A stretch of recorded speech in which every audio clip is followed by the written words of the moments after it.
An official welcome to those in the room. We hope that others will still be joining and that they're just a little late. I'm Dr. Anne Hilty, one of the co-facilitators, and today's topic is benefits of the member network organization in the digital age. By way of introduction, we know that membership has been somewhat on the decline across all of the organizations such as ours for about 30 years now, coinciding with the rise of the digital use.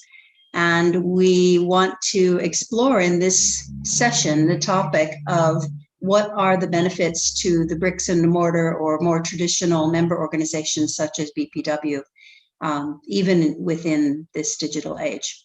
So we have a couple of speakers and a couple of us as facilitators joining in today. Our first speaker will be Emily Van Vleck, who hails from the US. She's a member in US, and she's the current Young BPW Representative nationally, prior to which she was the same representative in New York City, where her membership is. Emily is a major in international studies with an emphasis on public policy and human rights, so she fits BPW very well. And she works currently as a flight attendant, so an international life also. Neelima is well known to us. She's the immediate past international YBPW or Young BPW representative, and she's a member in UK, US, California branch, Malaysia, and Nepal. So she's everywhere. She's professionally an architect. I'm Dr. Anne Hilty, as mentioned. I was the founding president of the current chapter in Hong Kong, which is the second such. The first one closed and we opened the second one some years ago. I'm remaining on the advisory council there, and I'm also a member in New York City, as well as co-facilitator of this series. And Dr. Yasmin Darwich may have been called into surgery. She's not with us at the moment, and I'm not sure if she'll join or not. So we will hold off on her introduction if she's able to join us. So without further ado, I'm going to turn this over to our first speaker, who is Emily. Emily, the floor is yours. Hello, good morning. Well, good morning for me, good afternoon, evening to everyone else. It's so lovely to see you. Thank you, Dr. Anne, so much for having me here speaking on this topic, which is paramount to our entire organization, membership. I think, to your point, Dr. Anne, with everything, everything has moved online and things are increasingly electronic. But I think through the pandemic, we've seen that, we can pivot as well. Just because everything is going online doesn't mean that we have to stay offline. Our club, our organization within the US, in New York City as well, most of our events are over Zoom now. We had our board of directors meeting last night, our quarterly board of directors meeting, and, everything's on Zoom, which is fabulous because that way you're increasing engagement and people participating. Neelima was able to join us from Nepal. It's incredible. So I think, we have to learn to work with the technology and use it to our advantage. Beyond that, as we have also learned from the pandemic, people want to be in person. After, 2 years of being cooped up, locked inside, Zoom's the only option. People want to go outside and meet each other now. They're excited. I've had the privilege of attending several events at the UN. I was at the Transforming Education Summit several weeks ago. Thanks again to Neelima's advocacy on that. And, the networking, part of the concept note for this talk is, networking advocacy is online, but I don't find that to be necessarily true. There's nothing like networking in person. It's much more approachable. You're able to speak with people. You don't have to be muted in order for me to speak. We can all be speaking together and, branch off into smaller conversations, more niche conversations. So I find it so much more organic. And then, as far as BPW, I think one of the beauties of our organization being an international, global organization is this, ability to meet people from other countries and other places. We have a young BPW in New York City who is studying abroad in London this term. And, if it's all online, that's one thing that's great, but to have this established network that you can plug into, to go there and know that you already have someone that you can meet and be friends with. And then, Neelima had reached out to me. Her sister is now living in New York. And, just this sisterhood, this again, network to plug into, I think is invaluable. And then beyond that is being able to meet people that I have friends in New York, of course I do, but are they interested in the same advocacy issues that I'm interested in? Do they want to pick up that torch and do something about it? Perhaps not. So I think, being a part of BPW is empowering, and, you have this other set of contacts that you're able to plug into and, to speak about issues that may not be on everyone else's agenda. And then, again, have friends now from all over the world. For me, it's great as a flight attendant. I land in a city and I'm like, hey, anyone around? It's fabulous. And that personal connection is absolutely missing on these online, more digital age that we're living in. So that's what I see out of this. My biggest thanks for being a member of BPW and, combating and working with this new digital shift. So again, thank you so much, Dr. Anne, for having me. Thanks, Emily. And Neelima, we'll turn it over to you now. Okay, namaste to everyone. It's evening here. I guess we are from all different parts of the world. So greetings to everyone. When we talk about having, whether it's an online or offline thing, my experience in the last 10 years has been that, the people that I've met personally in certain events of BPW, I can connect. I feel like they are my like family member. They are like friends, friends for life. Because it's been like 10 years that I've been a part of BPW. When I joined first as a member, I was in a club which hardly had a annual meeting. I hardly met anyone. So I was losing interest. Okay. So that's when I went to Cyprus to attend a young symposium in 2015. That's when I realized what BPW is all about. I met this amazing young woman from all over Europe who was trying to bring change. I had no idea what equal pay day was, because in Nepal, we are fighting for equal rights right now.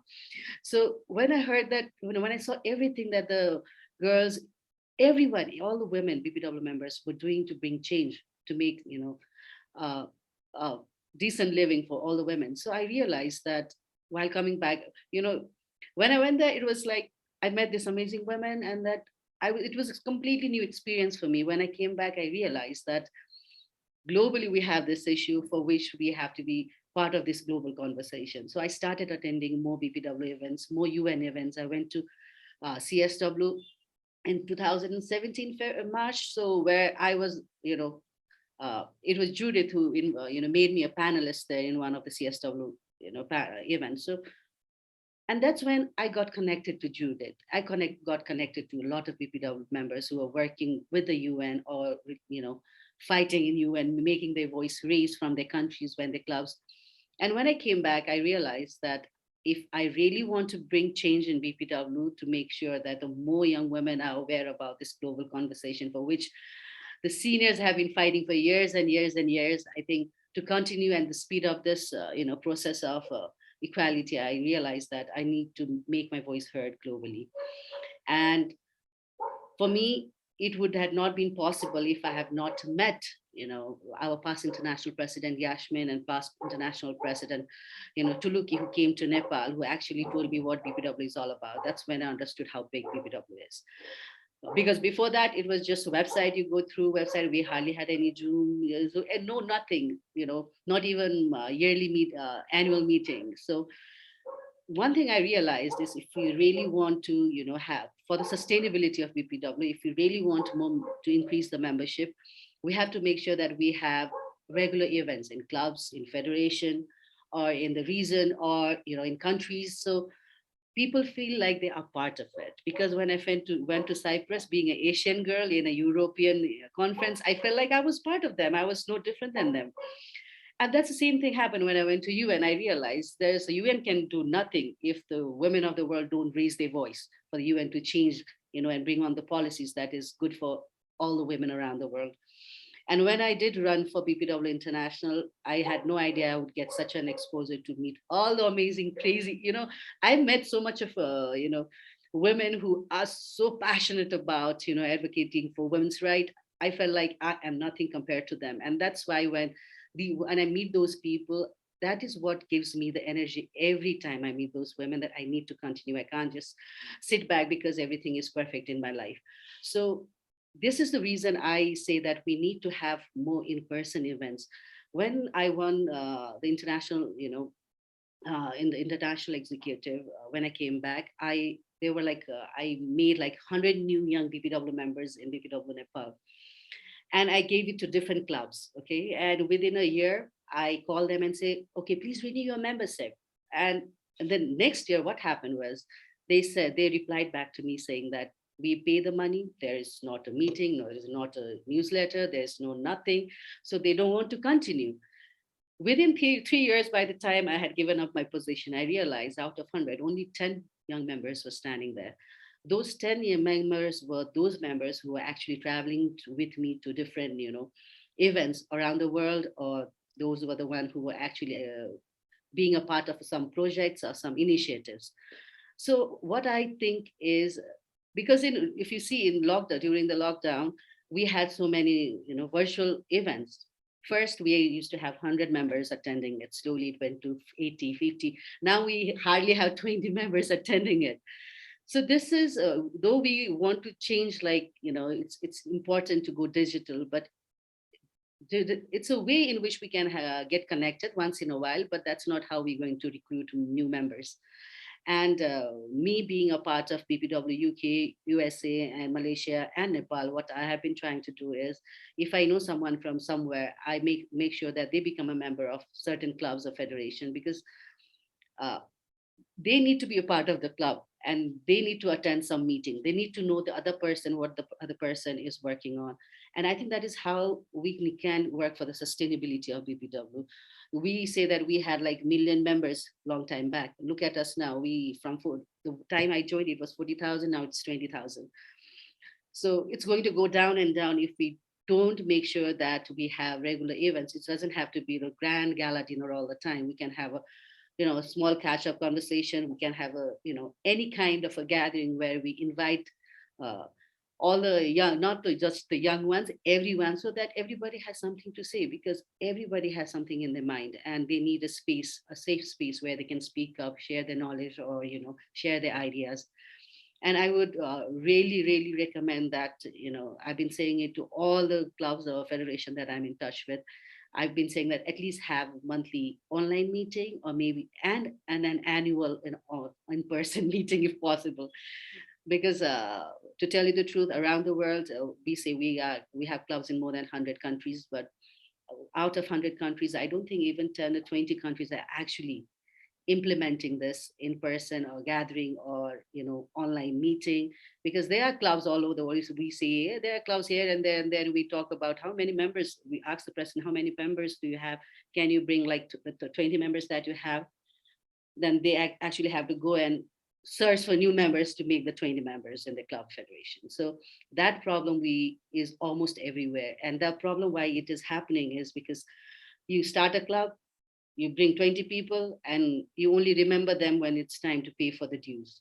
And that is not going to keep the members intact. They need something, where they can share, even for me, after working 3 years for international executive, I had two options. Either I leave BPW or go global, where I can share whatever I learned internationally, and, and learn from all the clubs around the world. So being a part of UK, USA, and Malaysia and Nepal, one thing I realized is UK and USA, they are like the business and professional when it comes to meetings and having regular advocacy events.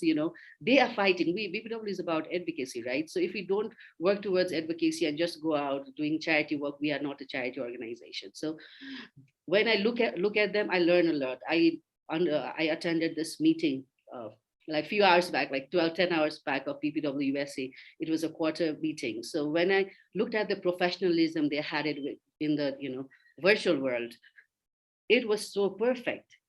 We are not like the one who's starting from the base. We have done bachelors in Zoom, I would say, because everything was done in a very exact manner. It was very professional. Everybody was actually having this opportunity to speak, because when a member does a small little initiative, if she is not appreciated or if she is not given a floor to speak, that person doesn't want to continue or do again, because they are not looking for a award. They are just looking for the people to understand that she's trying, she's doing something somewhere. And that's why we need to have this kind of a online format if we can't bring people together. But at the same time, we also need to appreciate them, meet them, say that you are doing great in person as well. So I think in that way, if we move ahead, we'll have more members who are doing something in BPW, not just paying the membership and then just waiting for another gala dinner to wear some fancy dress. So I'm sorry to say that, but that's something that really strikes me a lot of times, because I've met amazing women, but I've also met women who just join BPW because they like the parties that BPW, has it, does once in a while. So we have to focus that we are including all the members, and all the members have the equal floor to showcase their talent. So I think that's why I'm really looking forward to the next BPW event, that I can meet all the BPW members personally. Yeah. Thank you so much, Annie, for having me here. Yep. Thank you, everyone. Thank you, as always, Neelima, for your wonderful contributions, and your background with the organization now is invaluable. Really appreciate that. All right, so I'm going to bring us to a bit of a more didactic view, maybe. Being older than the first two speakers, I'm more inclined to use a PPT, I think. This is speaking of digital versus not digital. All right, so let's look at just a couple of facts. I'm just going to give you a few things, and then we'll open the floor for discussion following this. So first of all, so-called post-pandemic, because we know we're not really clear of this pandemic, but we're normalizing at this point. And so in this era, we have absolutely fully entered the digital age, far more than we were 2 years ago. And nearly all aspects of life are considerably more digitalized than before 2020. However, some recent research shows a couple of things. One is that more than 50% of members say their association, whatever association they belong to, is more significant to them in this era than it was before, even though we find now we can do nearly everything online. And 74%, 3/4 of members say no matter whether their membership dues are supported, because employers sometimes contribute, clubs sometimes contribute, no matter that, they would find the means to pay all the required membership dues. So 75% almost are fully committed, and more than 50%, the importance has actually increased for them. So here's the nitty-gritty. Offline is what we might say now, offline life, right? But before that, we would just have said, the real world, the physical world. The more traditional member organizations such as ours and Zonta and several other international women's organizations, and the mixed ones of Rotary and Lions Club and all of these others that are of a similar model. Let's look at some of these points, all of which can also be found online, I might mention, in a fully digital atmosphere. But we'll look at the value in the physical world. So first, we have a community of like-minded individuals, and I think both of our prior speakers mentioned this, that it's one thing to have your own personal support system, but you don't all have the same interests. And while you would want all your female friends to be interested in advocating for women's issues, not everyone is going to be able to pursue that in the same way. In such an organization as ours, we know already that we share this very important common interest. Mutual support goes hand in hand with that. Again, you can get support from people online. It's not quite the same as when you are members of an organization together, committed to similar goals. Leadership and procedural experience. So when you belong to an organization different from the online experience, you are learning from people who have been leaders for a considerable amount of time, who know the procedural way to handle meetings and handle whole congresses and so on. And this is something that is difficult, if not impossible, to get in the online experience. Professional opportunities. We can certainly source these through LinkedIn, for example, but we can also source these through our mutual members and find ways that we can advance our own career through the networking that we do in our organization.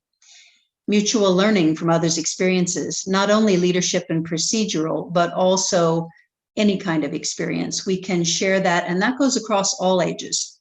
I might be older than someone, I might have more working experience, they might have an area of experience unknown to me. And so this goes back and forth regardless of age. We can learn from each other. Networking for increased resources. If we're doing a project locally, but we need increased resources, whether financial, we often are contributing to each other's projects around the world. We might need resources such as, who do you know in the UN? Who do you know in the state capital? Who do you know that can help us with this? And so those kinds of resources we can network for.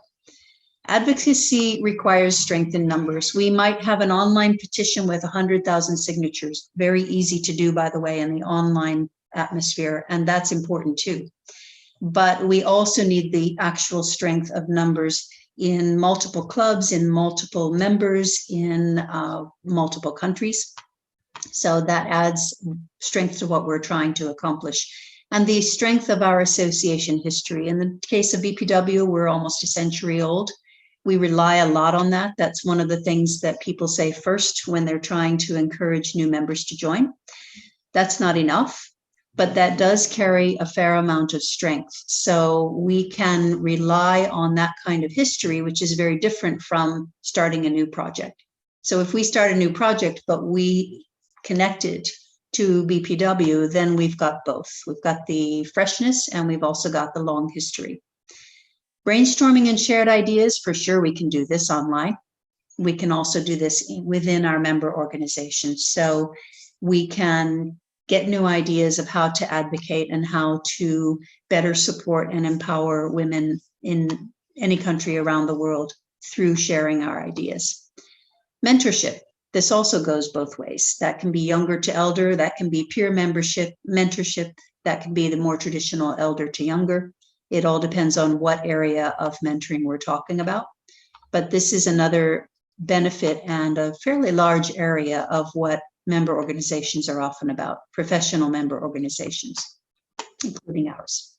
Projects and task forces, if you want to get involved in a project or a task force, if you want to learn from them what you might do in your own country, if they're international or just in another country, we can have this kind of cross-border involvement as well. National and international networks. So if you are in Italy, for example, with, I don't know how many clubs, 93 the last I knew, just about every village has a club, then that gives an incredible strength at the national level. And that reflects back down to the clubs. And then, of course, we've already been talking about our international networking.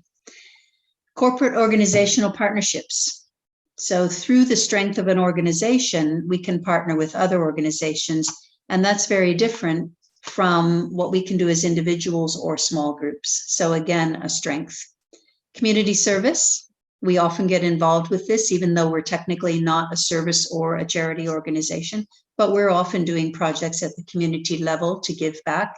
This is another opportunity.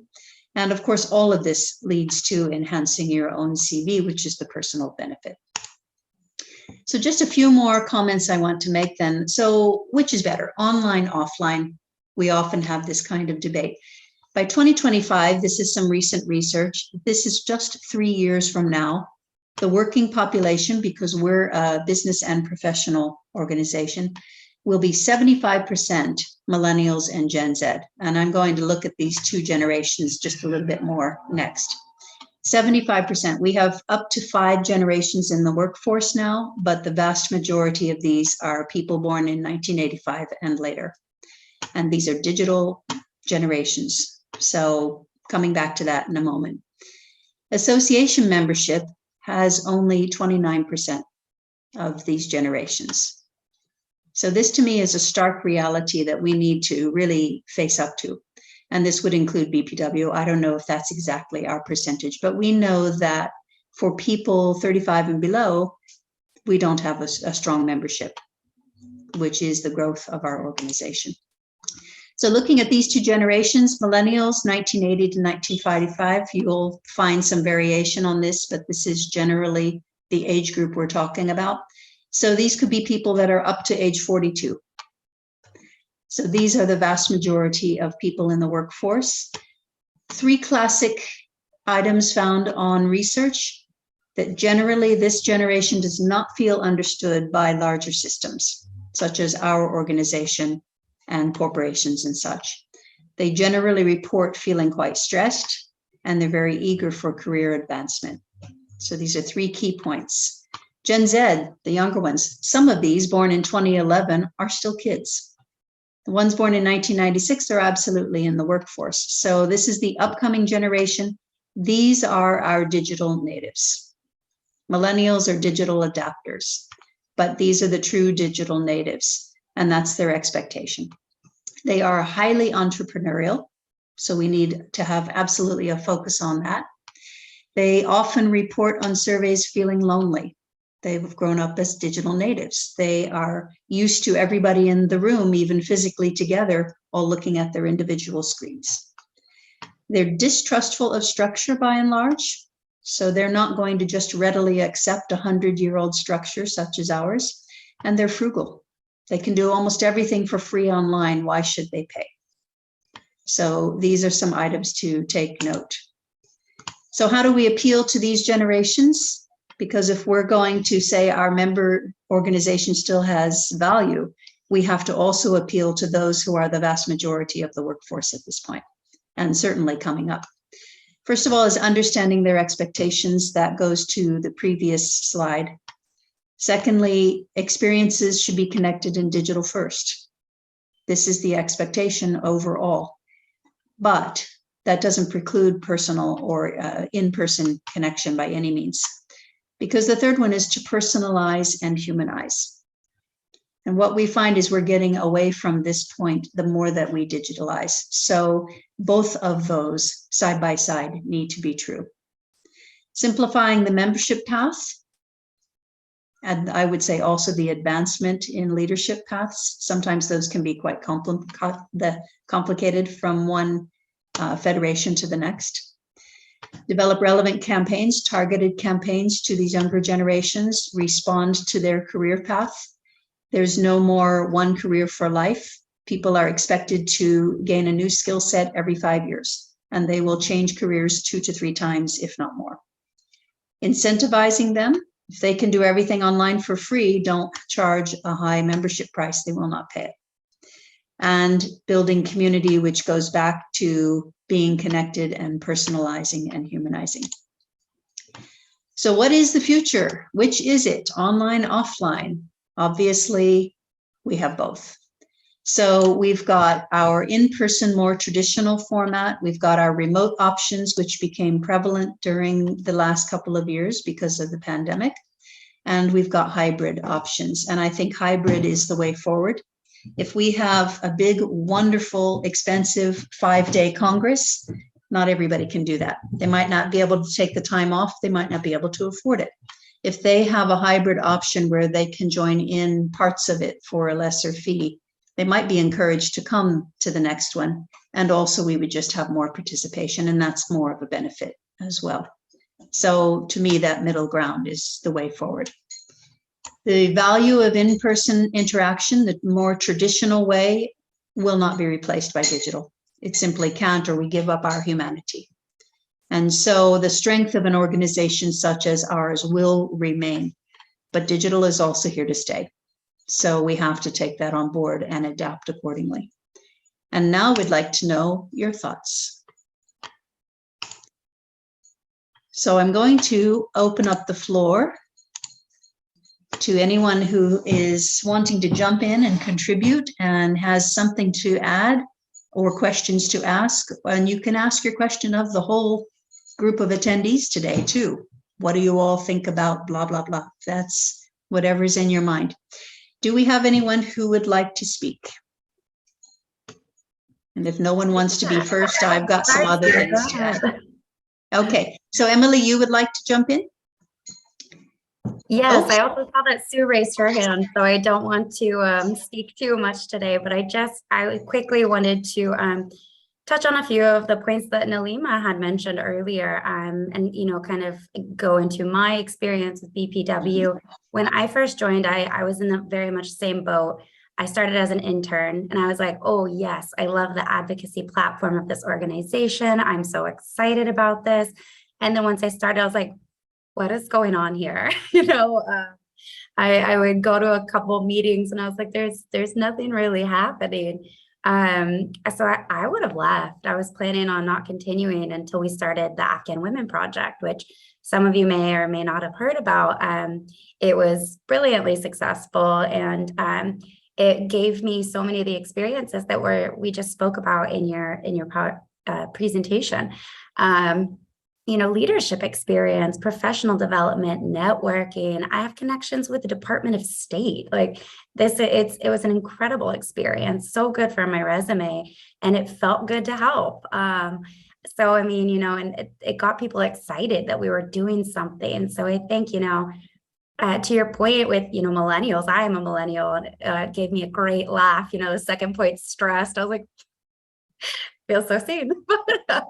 We want to help and we want to advance. And that's something that this organization really gave me was a springboard to go into these things, to create these movements and these initiatives to help people and have the history of our organization there, and in the US, we had a US president, a US Federation president present at the signing of the Equal Pay Act by President Kennedy. She got the first pen from him signing this bill. That's incredible. Like, that is where I want to see this organization again. That's what's going to get people excited to join again. And I think that's, imperative to the longevity of our organization. So that's my 2 cents. And I see, there's some hands, so I'll pass it over to you guys.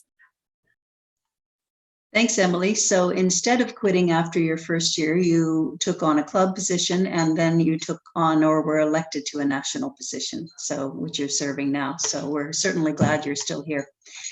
All right, I've got a couple of people in the lineup. I actually have Diana first, and then I'll come to you, Sue. So Diana is currently on our international board for her 2nd term. Diana? Yes. Hello, everybody. I am currently in Switzerland.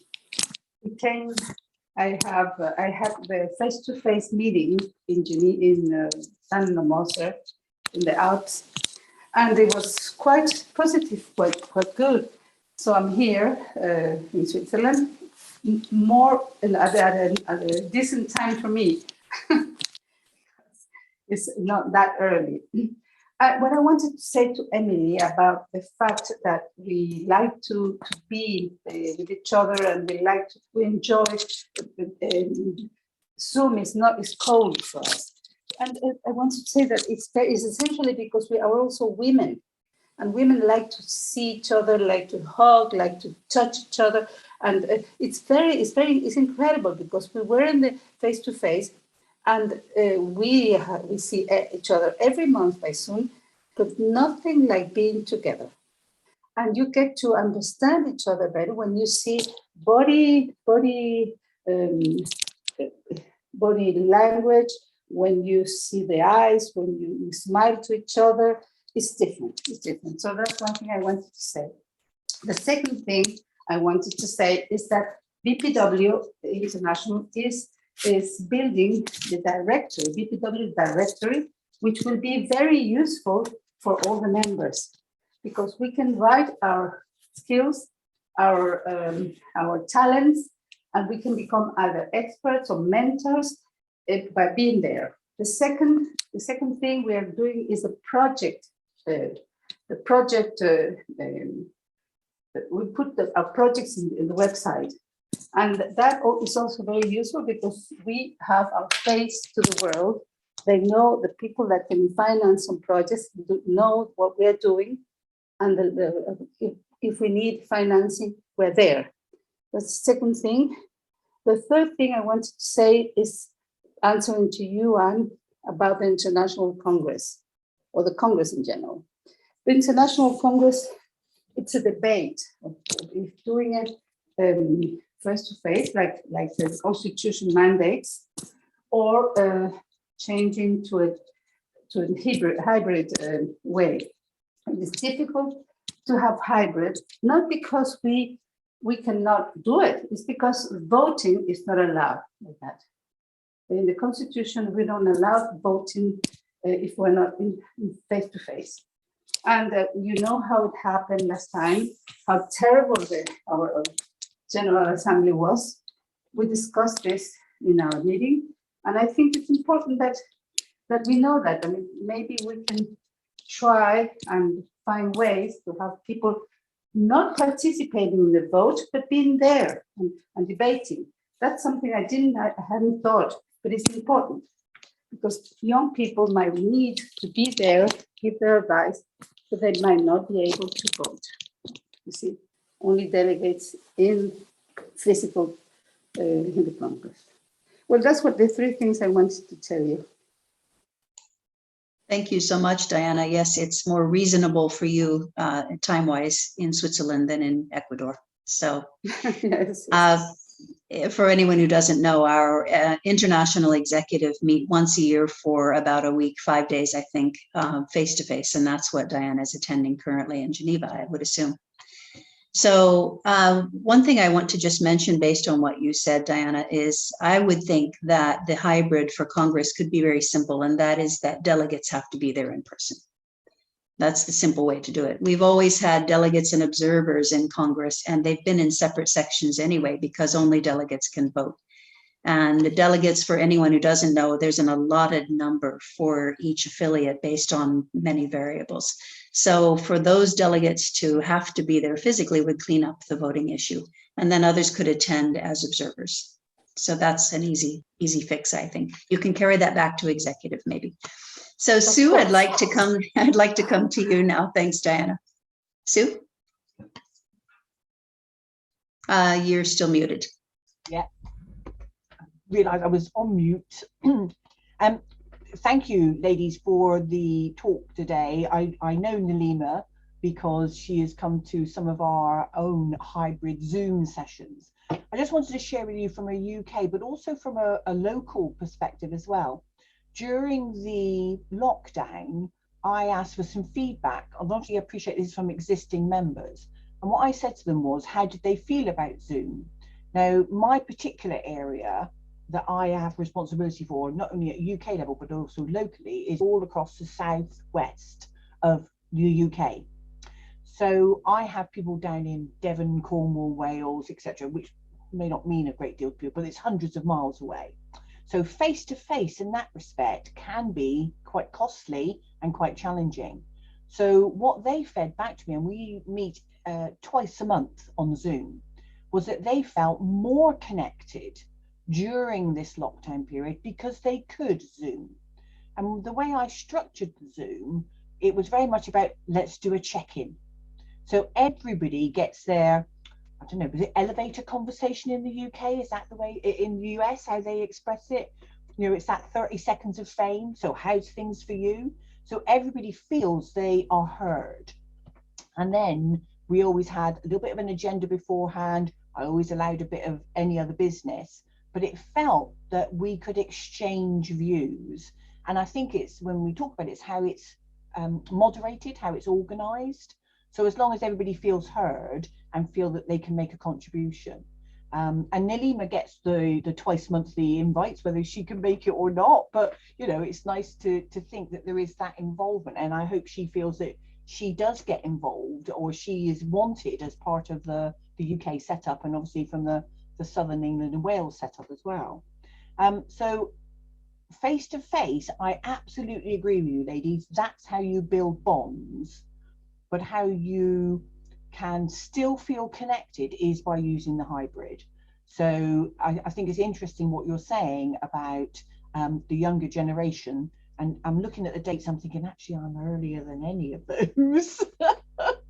So I'm not sure what my generation is. My generation is, I don't know, infinity probably. But anyway, so that's quite interesting, that it's how do we get the young people that they don't have to give up a half an hour to get there, an hour or 2 hours for the meeting, a half an hour again. They can actually just jump on and they do an hour, or it's a 30-minute. So it actually takes up less of their time. And if it's structured in the right way, they will feel that they do belong and they can make a contribution. So that was just a little bit of sharing with you, really. But I've really enjoyed today's session. I think it's reinforced the face-to-face element of it, which I'm a great believer in. And I agree with Diana about the old, we are ladies and we like to give each other hugs. And it's that physical contact, and to be able to see someone's eyes and see them smile. That's important. And you don't get that in the same way from a Zoom perspective. And I love your cat, Anne, by the way. Thanks, Sue, so much. Yes, she usually makes an appearance at some point. Thank you so much. So one thing to mention also is hybrid can have two different meanings. And one is that we have some online events and we have some in-person events. That's not really the true meaning as I understand it, but it's coming to mean that as well. And if we think of ourselves as a hybrid organization, it might take on that meaning, where we have a mixture of events. But if you've gone to a meeting by Zoom, where all of the speakers are actually together in the same place, and maybe some other people too, and you are vicariously joining electronically, there's a kind of special bridge there where you feel also, we record all of these sessions, but I find even when I look at the recordings afterwards, it's not the same feeling as having been here in real time, having the discussion with all of you. It's just not the same, since I can have both perspectives. So there is something, though, about coming in real time to a meeting as we're doing now, and also some people actually being in a place that we feel like we're zooming into, if you will, that we're joining, we're beaming in, to use old Star Trek terms. We're joining electronically, and it can feel even a little more real for those of us who can't be there physically. So I would like to see that kind of hybrid model as much as we can. All of this is valuable, but we do have to continue to evolve. I think that's the main point, evolve. That should be our buzzword, really, evolve.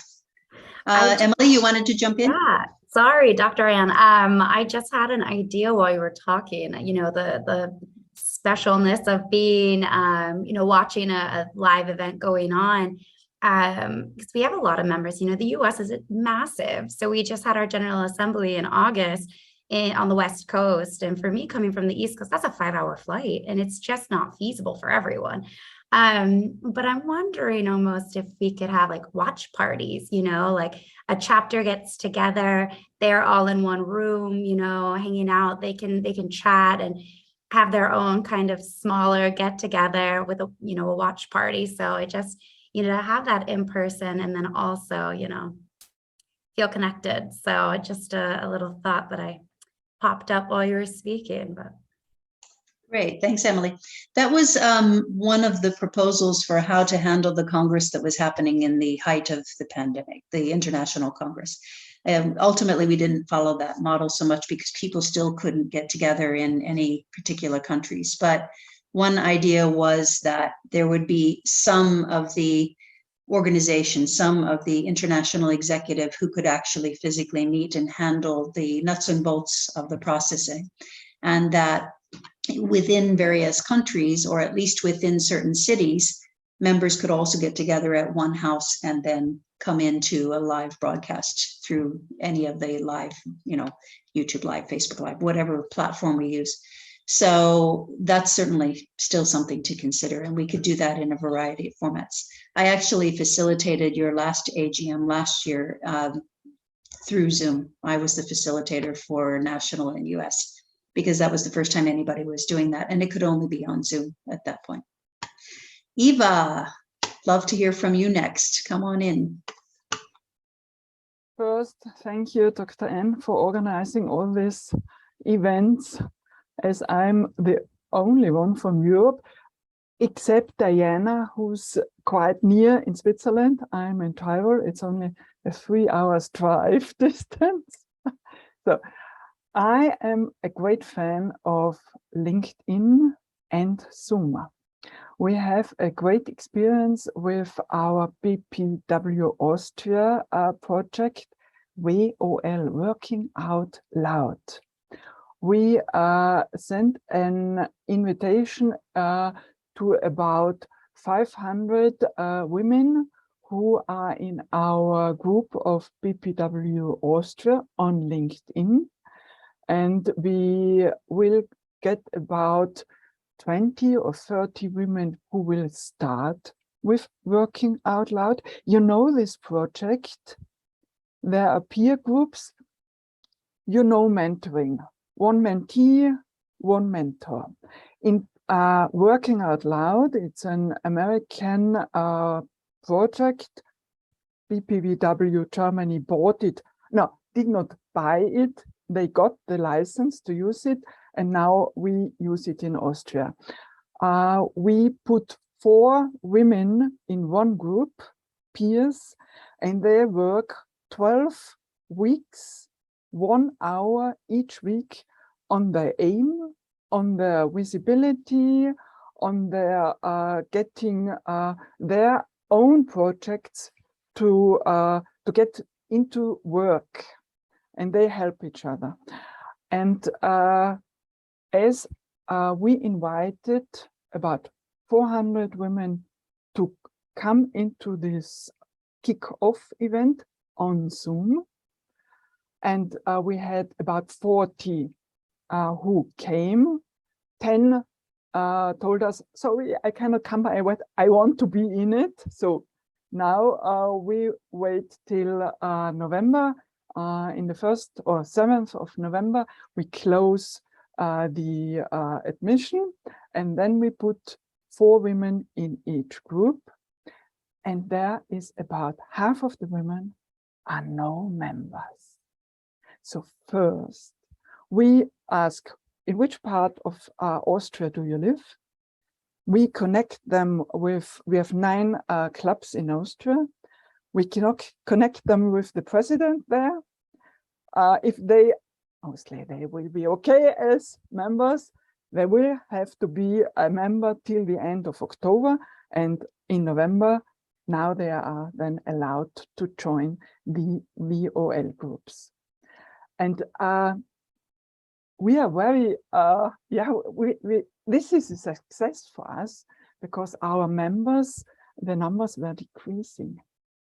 And now with this spreading offline, in person, we could not have done this much invitations to reach 400 women on LinkedIn.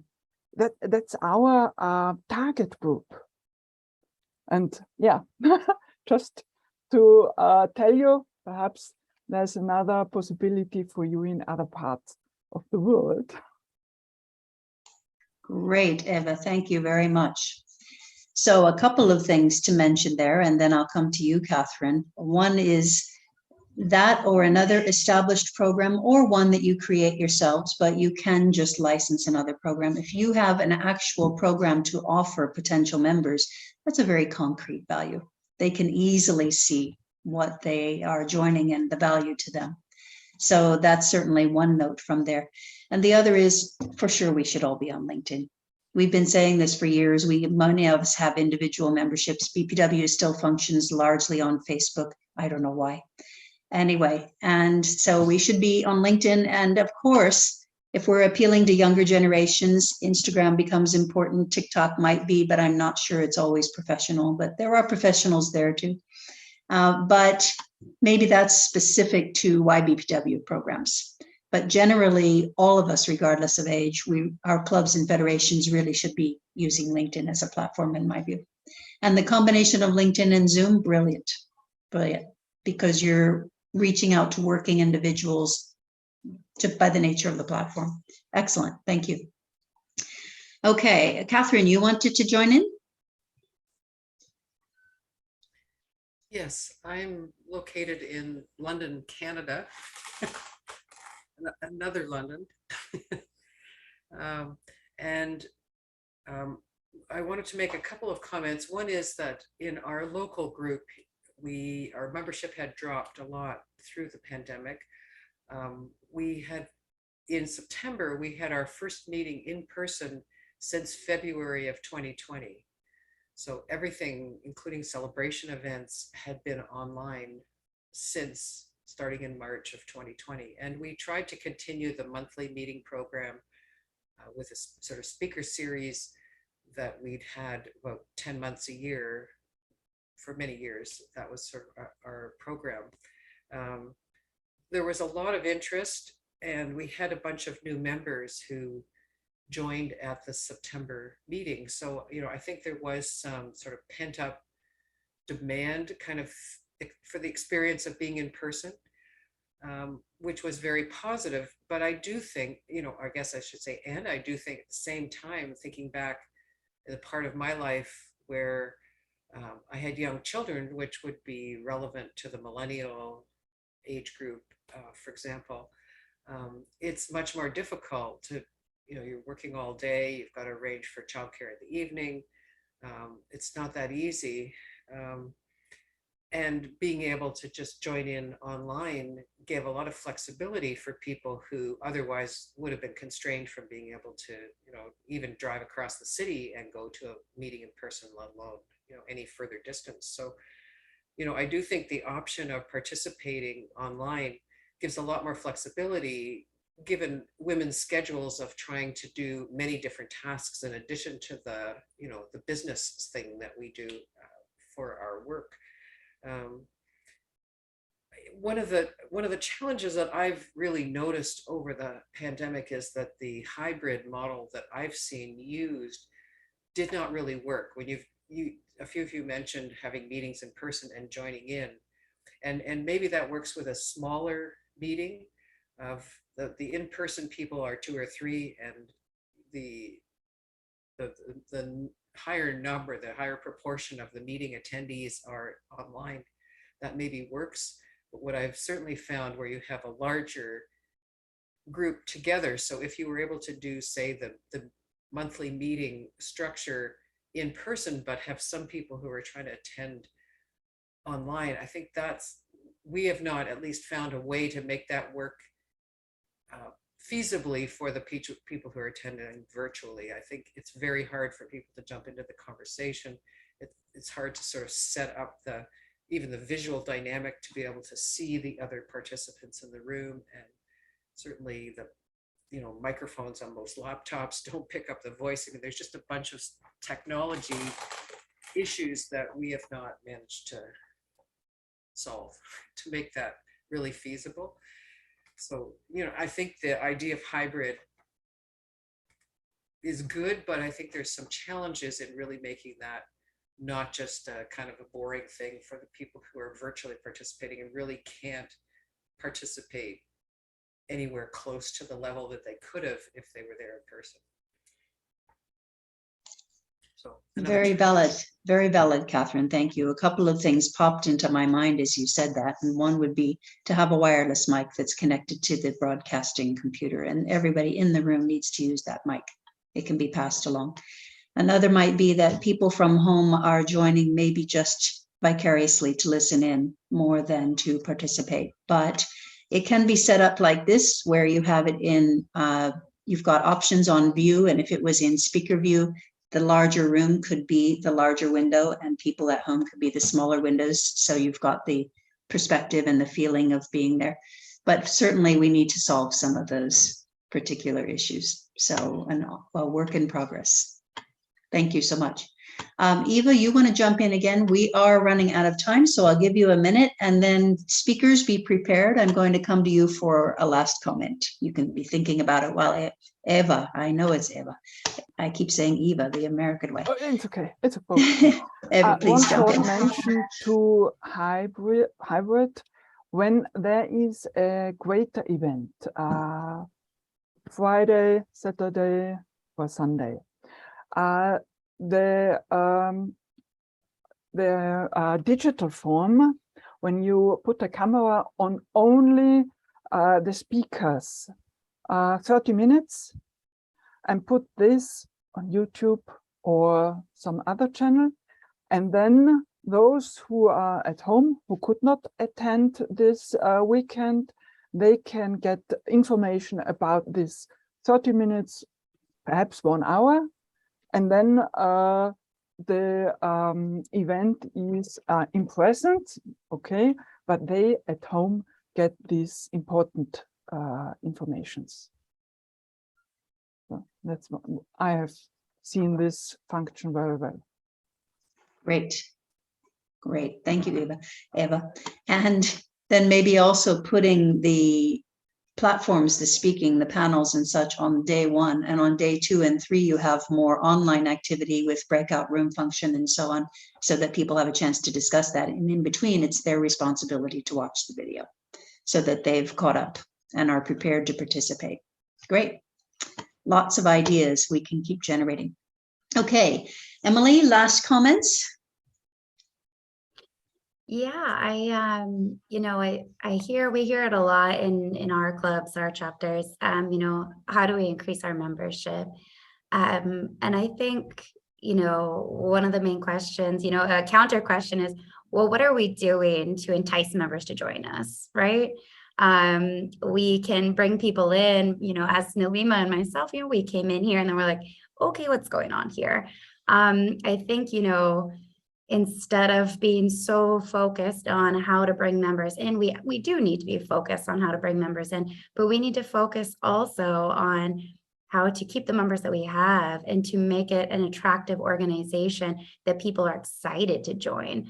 So that's my main thing, you know, just in my role, that's what I'm really trying to do throughout my term is create initiatives that people are interested in joining and, you know, create movements that especially young women can get around, you know, period poverty. Why do we have this? Why are we paying taxes? Why can I go to a bar and there's a bowl of condoms for free, but I go into the restroom and have to put in a coin to get, you know, menstrual products? This is ridiculous, you know? Things like this, these little movements that we can get around, that we can create initiatives that make people want to join us, say, hey, that organization over there, they're doing things. And then, you know, once you're in it, you get these opportunities for fabulous networking and professional development and personal growth. So, you know, I think focusing on what's here, what we have, what we can grow on, what we can establish that's ours, I think is what's really going to increase our membership and move us forward. But thank you again so much for having me. It's been fabulous being here and chatting with all of you and hearing these ideas. I'm really excited to work and make BPW thrive. Thank you so much. Okay, Neelima, last words. So I guess everybody has their views about how we need to move forward. But what I would suggest that no matter it is in person or virtual, whatever kind of format we use in our clubs or federation, whenever we have a new member or we recruit a new member, we need to realize one thing is that we need to give her enough space to speak up. We have to give her what BPW has to offer and also what she can give back to BPW. So if we keep that in mind and engage them and guide them, because if we don't do that, they are not going to renew the membership. And this organization runs through membership. And if we want more members, we have to make sure that each and every member is part of something, you know, in BPW, whether it is in task force, it is in standing committee, whether it is in projects, or whether it is while organizing events, everybody has something to offer. So we need to track that, what the new member has to offer to the club. So if we use that, no matter it is virtual or online or, you know, it's a expensive event, believe me, the amount of money that I make in Nepal does not allow me to travel around the world. But I did spend a lot of money for BPW because I wanted to learn more, because I understood what it has what BPW has to offer to me and what I can do using the BPW platform to bring change in the world. So if we can show the same vision to the young members, I believe we'll double the membership within very short time. And these members will be the global voice of the revolution that has started in 19, like 100 years back, more than 100 years back, and we are still fighting. And it still needs to, we need to speed up this process. So I would say that the only way forward is to accept the young members as they are with whatever, whatever they have to offer, and to appreciate them with the small little thing that they do. Because I don't need an award in front of 1,000 people, but I would love if somebody comes to me and says, okay, you did well. That is enough for me. That is enough for everyone. And that's how we need to move forward if we really want to make BPW, because when I hear that BPW was the first organization who was granted affiliation to UN in 47, sorry. Look at us, even after 100 years, if we go to some event in some event related to UN and we say BPW, many people don't know. The reason is that we are not that much visible in the last, I don't know how many decades, but we need to make visible, because the last chairperson of NGO-CSW was Susan O'Malley, and she was a BPW member. And, I used to feel so proud when I looked up in the, dais saying that, in front of all the organizations, he was saying like, I am the chair of this, and I am from BPW International. That's what we need to do. We need to see another member making BPW International visible in international platform. And I see that in Emily, I see that in Selin, I see that in a lot of young members who are trying their best. And we just need to give them, appreciation and guide them with whatever knowledge we have. I think, and that's all I have to say, Dr. Anne Hilty. And thank you so much for organizing this, monthly webinar, which I call it a monthly dose of BPW that keeps me going on.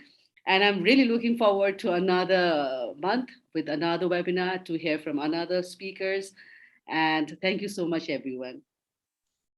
Thank you to you too, Neelima, and to you, Emily, both of you, for your participation, and everybody in the room for being informal members of our panel today. I will just add my own final comment here, and that is I really embrace digital, as anyone who knows me knows, even though I'm not a digital native by a margin. And yet, it's not only the hugs and the community for me, but many people have said to me when they attended their first in-person event, usually they mean a regional conference or the Congress, the International Congress, a big event. For the first time, they fully understood BPW. And that impact, if someone has a chance, and not everyone can have the chance, again, time, money, and other considerations, but that impact of not only what's being presented from a dais, that's important in all of our business meetings that are happening formally during these events, but all the side meetings, all the conversations over lunch, all the coffee conversations, where your mind is just continually blown by what people are doing around the world or in your region. And tick, tick, tick, tick, tick, you're getting so many ideas. So there are many reasons to continue to talk about the benefits of our in-person traditional organization, even as we continue to evolve. That's my buzzword now, evolve. We must evolve, or we're a dinosaur. So to go forward, we have to also evolve more in the digital realm. But it's not either or. So I'll leave it at that. Thank you all again for coming, for participating. It's a lively discussion. Really love it. It will be online within 24 hours and announced on, our Facebook page. We're still there too. We have to get a presence on LinkedIn for this series. And bye for now, and we hope to see you all again next time.